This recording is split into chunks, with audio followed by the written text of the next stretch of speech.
This is a Larrivée OM-09 made in June of 2000, which I bought new. I'm now having a lot of trouble playing it due to osteoarthritis affecting both my hands and a wrist injury affecting my left hand, so I'll be doing some mods to make it easier to play and sharing that with you.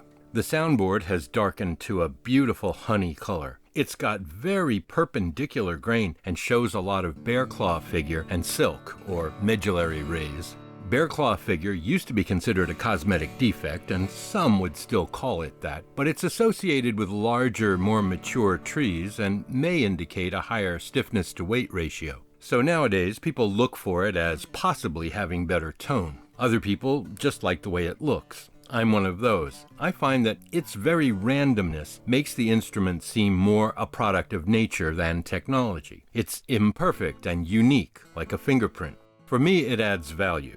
That said, I will allow that the bear claw markings on this instrument are unusually symmetrical and balanced. It's 25 years old, so I've dressed the frets more than once. I'm pretty sure they were 1 millimeter high from the factory. Last time I dressed them, they became too low for me to play comfortably at around 0.8 millimeters. They're also quite narrow at 2 millimeters.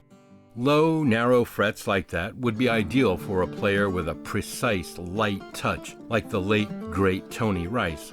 But not for me. I'm heavy-handed, clumsy, and I wrestle with the instrument. More of a mediocre fingerstyle blues guy.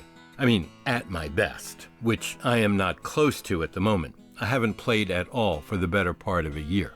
I'm going to install some wider, taller frets to make it easier for an ape like myself to play. The replacement fret wire is 2.3 millimeters wide with a 1.22 millimeter crown height. I will pay an intonation penalty, as the fingerboard will be around half a mil farther from the strings when fretted, meaning that I'll likely pull them sharp with my heavy hand. I'm also going to lower the action at the 12th fret to around 2.2 millimeters for the bass E, down to 1.8 millimeters at the treble E. That might give me a little buzz when I dig in and play aggressively, but I don't mind. That's vastly preferable to not being able to play at all. Leaving it a little buzzy is like a crutch. It won't be forever. Once I get my chops back, such as they were, I can easily raise the action a bit. This ebony fingerboard has a compound radius of 17 to 21 inches from the factory. I'm going to mod that to 14 inches overall, again to make it a little easier to play.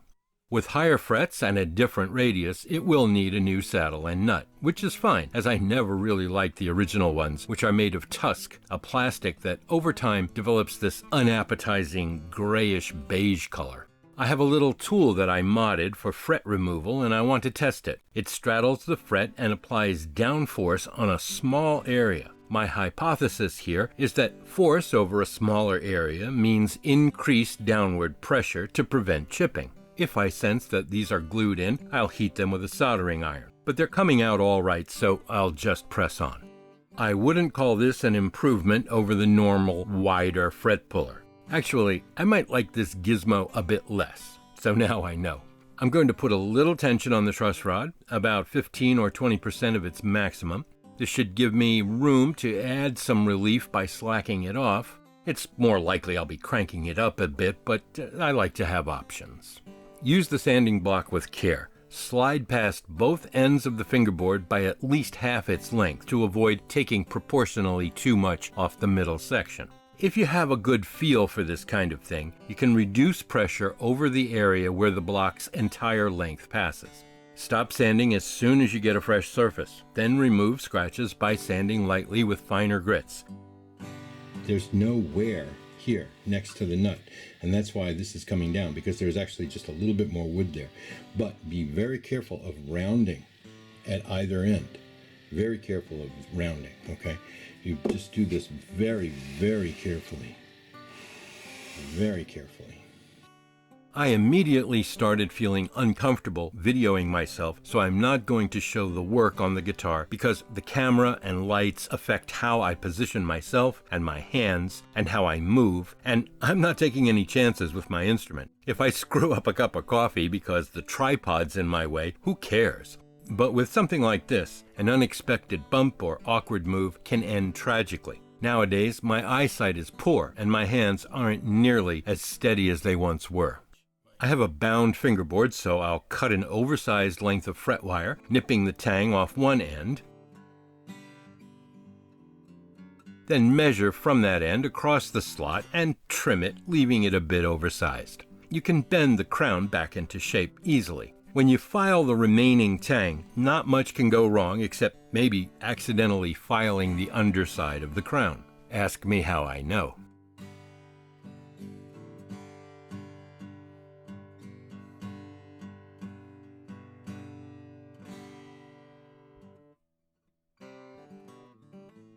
I believe in gluing frets. I like to use a reversible protein glue, fish glue in this case, which is available at all good art supply shops. Because it works at room temperature, has a decent open time, and cleans up with water.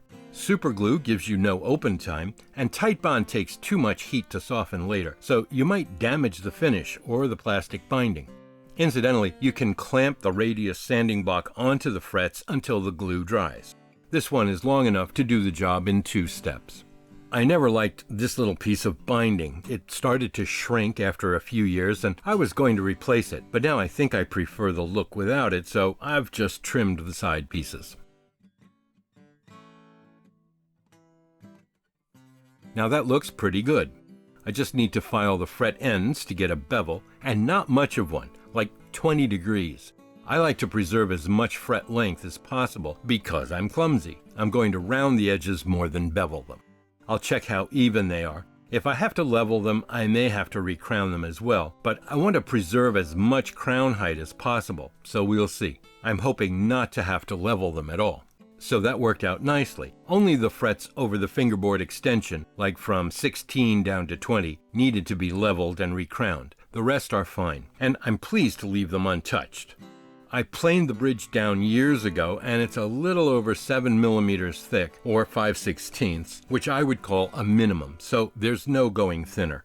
But now, with taller frets, I should be in the ballpark for good bridge and saddle height.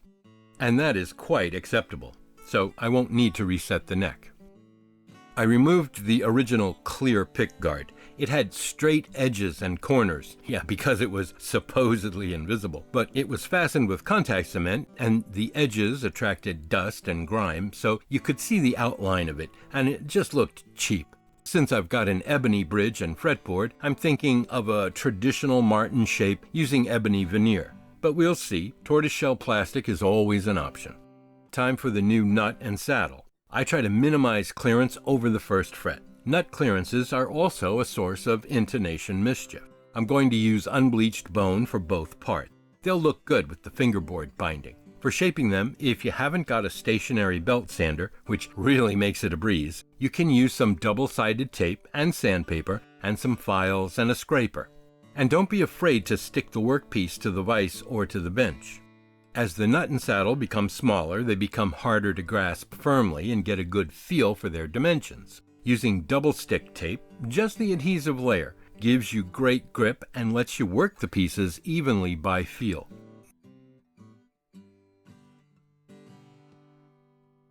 This is the saddle, nearly thinned with about 1/2 mil to go, and you can see that its thickness is very consistent, like within 1/100th of a millimeter. I rarely do much saddle compensation. I am not a fan of the toothed look. Equal temperament is never perfect, and our ears are accustomed to it. I like to stay out of the intonation rabbit hole, so I put a radius on top and shave the bottom on an angle to adjust the string height, and that's about it. It's important to leave enough meat on the forward edge of the saddle. You shouldn't have a cliff here with a 90-degree angle. A little rounding in front is important to support the string properly and prevent it chipping the edge, just like with the nut slots actually. I'm going to string it up to concert pitch with generous initial clearances and leave it for a few days to see what the neck and soundboard want to do. Then I'll start measuring and dialing in the action. I'll likely need to lower the nut slots and saddle and fiddle with the truss rod a bit.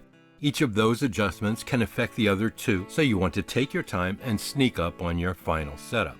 So I finished the nut and was just working on the final outside width and profile, and I bumped something which fell and startled me, and I struck the nut with the file, and it chipped at the last possible moment. and this is irreparable. You can't fix this with bone dust, baking soda, and superglue. I haven't got any more unbleached blanks, so I'll order some next time I need supplies. Meanwhile, I'll make another one very quickly from a bleached blank, and I won't sweat it much because it's going to be temporary. I am not loving the color. It doesn't match the saddle or the fretboard binding. It's been a few days, so time to measure. There's a bit of a buzz off the 14th fret on the E and A strings, so I'll dress it down. The belly is, well, incredibly good for a 25-year-old guitar. String height at the 12th fret is a bit much. This is a bad camera angle, but trust me, I double-checked. 2.5 millimeters on the bass side, so that can come down a hair to around 2.2, and 2.4 on the treble side, which I'll drop down to around 1.8. Neck relief around the 6th and 7th frets is around 0.2 millimeters, and that's minimal, but fine. So the neck hasn't moved at all, which again is a real testament to Larrivée's construction and materials. The open string height over the 1st fret is 0.45 millimeters, which definitely can come down, especially on the treble side. But I won't fix that until I finish the saddle height setup. If you're pushing the limits with nut height and then lower the saddle, it is possible, though not likely, to find yourself with slightly too little clearance up there and an open string or two might buzz. Ask me how I know. Anyway, I won't fuss with the nut too much because I will be replacing it. I am pleased with how it turned out. String clearance above the 1st fret is now 0.4 millimeters for the E and A strings, 0.35 millimeters for the D and G strings, and 0.25 millimeters for the B and E strings. 12th fret clearance now goes from 2.2 millimeters to 1.8 millimeters, as I said, and the new fingerboard radius feels good to me. So, 25 years in, this instrument is physically fit and beautiful and playable. A few things left to do. Some finish touch-up, a new pick guard, and a new permanent nut. It's noticeably easier for me to play now, so mission accomplished. I look forward to getting back into it. As for future videos involving this type of work, well, I'll see how this one does before making any promises. One thing I wouldn't mind sharing with you is working with shellac, which not many people do, but I'm an old geezer, and yes, I have that skill. I'm a mediocre player who's currently very rusty, but I know you're going to want to listen to this instrument. All of the audio samples are from a single Zoom H5 using its built-in mics with no post-processing. There's editing, of course, to get rid of the boring stuff, but no processing. This has no pickups, so what you're hearing today is the guitar only. Here we have the first 4 strings played.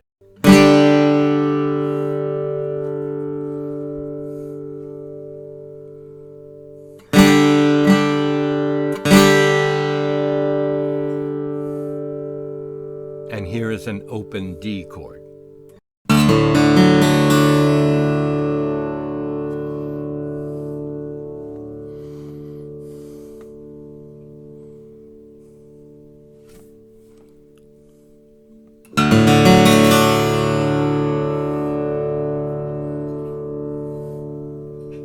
Sound just flows out of it. From jamming, back when I was closer to being an actual player, I can tell you it's louder than a number of dreadnoughts and jumbos. And I don't really have to dig in to get that sound volume.